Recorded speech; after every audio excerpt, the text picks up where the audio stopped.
Hello again, Wesley Cornwell here, continuing our video series on the tentative agreement. For those of you just joining, I'm an in-flight crew member with JetBlue, and I am also a law student, so I'm going through this with a legal mindset, trying to identify gains, losses, and possible problem spots.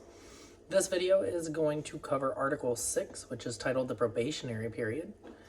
And we're going to go provision by provision. So paragraph A, I have considered it somewhat of a loss-ish, only because if you take leave during your probationary period, such as FMLA or you're furloughed or a personal leave of absence, which is highly unlikely, and typically you're not going to qualify for FMLA if you're on a probationary period anyway, because you have to be here for a year first. But if you were to do that, then it would extend your probationary period by the same amount of time that you took off.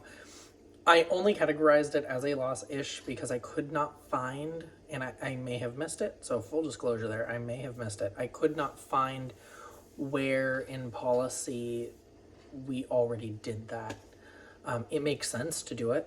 I don't think that it's a bad idea. I just couldn't find anything in policy that said something differently. Looking at paragraph B, I considered this a loss completely, mainly because it says that the company will have the right to discharge or discipline any in-flight crew member during the probationary period with or without cause and without a hearing. And typically when you're discharging your probationary period at JetBlue, you do still get kind of the benefit of having an investigation and meeting with leadership and talking to the people department. One big thing that we wanted in this contract was a grievance process and protection for us in disciplinary matters. Paragraph B completely eliminates that for anyone on their probationary period. Again, I'm not saying it's a bad thing. I'm just mentioning that it is there, and it allows for immediate discipline or termination without cause for anyone within their first 6 months. Currently, they still place you on PG and try to work with you before just letting you go. Paragraph C is a kind of a gain, but it is also kind of negated by the paragraph immediately above it, paragraph B.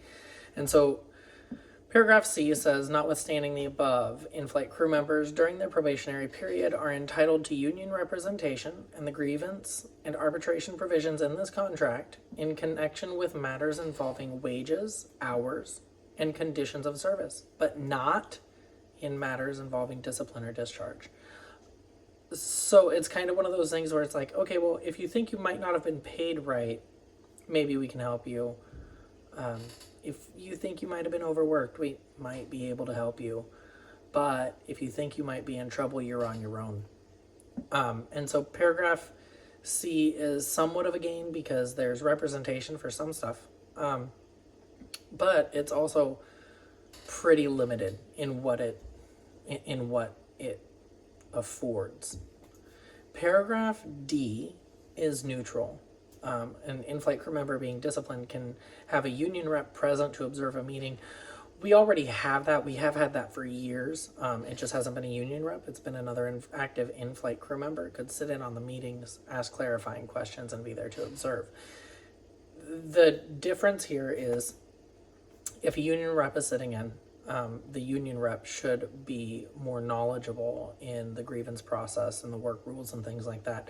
So they should be able to problem spot a lot easier and a lot better than having just another in-flight crew member in the meeting because you guys are friends. So I considered it neutral because you can already have someone there. It could be a gain just because of that expertise that would be with that union rep that would be sitting in with you. But as far as giving us anything new or taking something away, it didn't do anything like that. And that is kind of the end of Article 6. So don't forget to like and subscribe, and visit our website, avalloncare.com, and let us know what you think. Thanks for listening. See you in the next one.